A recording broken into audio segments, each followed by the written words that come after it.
Hello and welcome to EduMedia YouTube channel, your most preferred channel for credible, accurate and educative information.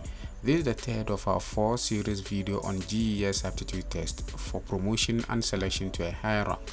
In this video, we present to you 2021 true or false questions and answers to practice and prepare for the examination. Each answered question is followed with a brief explanation on why the option is selected as the correct answer. If you find any answer misleading, kindly leave us a message and we are sure to respond promptly. Before we start, if you are new to our channel or you are an old visitor but have not yet subscribed, I will urge you to subscribe and share our content. This helps to push our content to a wider audience. If you are one of our dearest subscribers, you are warmly welcome once again and we appreciate your being with us. Question number 1. The capitation grant was set up to achieve universal basic education. The answer here is true. The capitation grant is a government-funded program aimed at providing financial support to basic schools to help improve the quality of education in the country. Now, the grant actually provides funding to schools to cover the cost of basic educational services such as the instructional materials and any other necessary resources. Question number 2. It is the direct responsibility of the school management committees, that's the SMC, to see to the implementation of the School Performance Improvement Plan (SPIP). The answer here is true. The school management committee actually plays a key role in overseeing the implementation of the School Performance Improvement Plan in schools. The SMCs are typically composed of teachers, parents, community members, and all other stakeholders, and they are responsible for ensuring that the SPIP is implemented effectively and in a timely manner. Question number 3. A teacher's attitude towards students with special needs can drastically affect the quality of their learning experience. The answer here is true. Now, a teacher's attitude towards students with special needs can have a significant impact on the quality of their learning experience. Teachers actually play a critical role in creating a positive and inclusive learning environment for all students, including those with special needs, and a teacher who is dismissive or insensitive to the needs of students with special needs can have a detrimental effect on their learning experience, which can negatively impact their engagement, motivation, and other achievements in the classroom. So it is therefore important for teachers to be aware of the impact of their attitudes and to strive to create a positive and inclusive learning environment for all students. Question number 4. What serves as reinforcement of learning to one student will always work for another student? The correct answer here is false.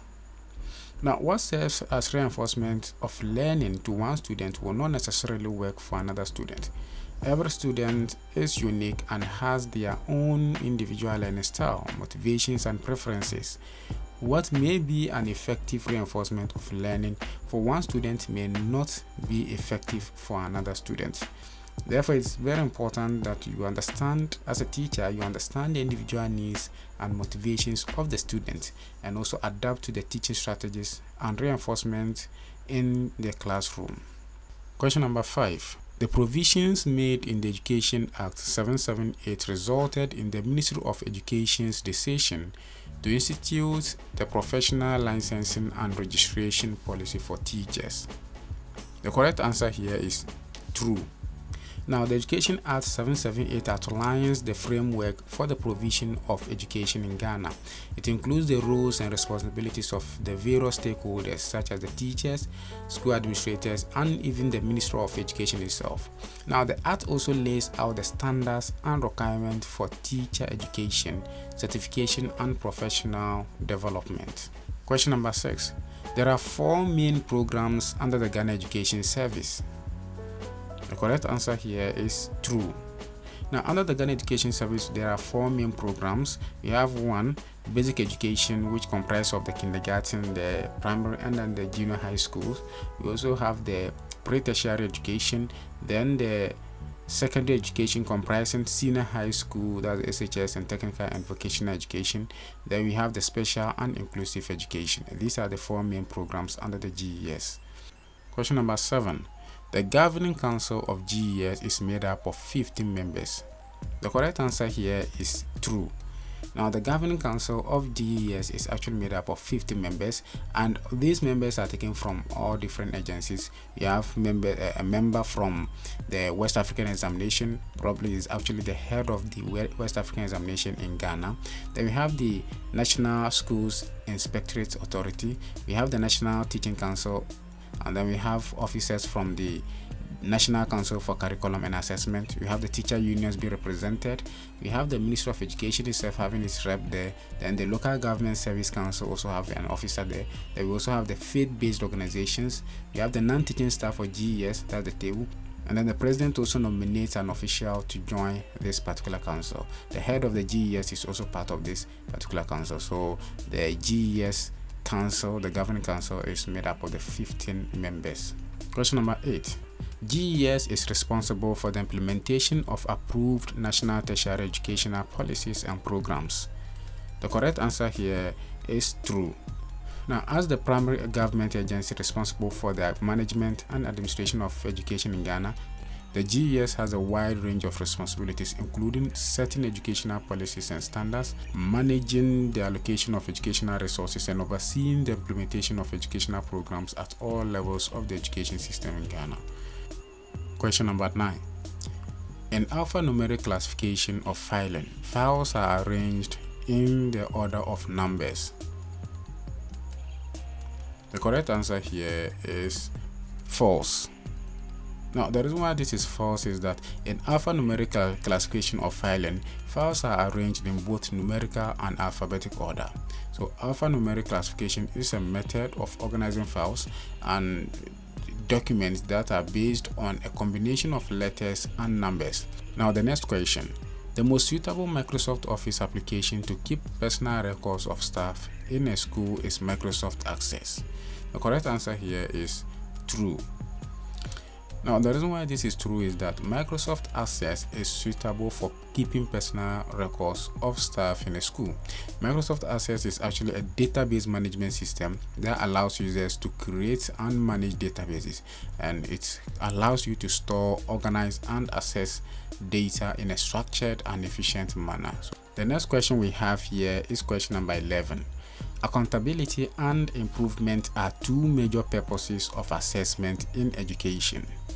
The correct answer here is true. Now, this is true because accountability and improvement are two major purposes of assessment in education. Assessment refers to the process of measuring a student's knowledge, skills, abilities, and performance in a particular subject or course.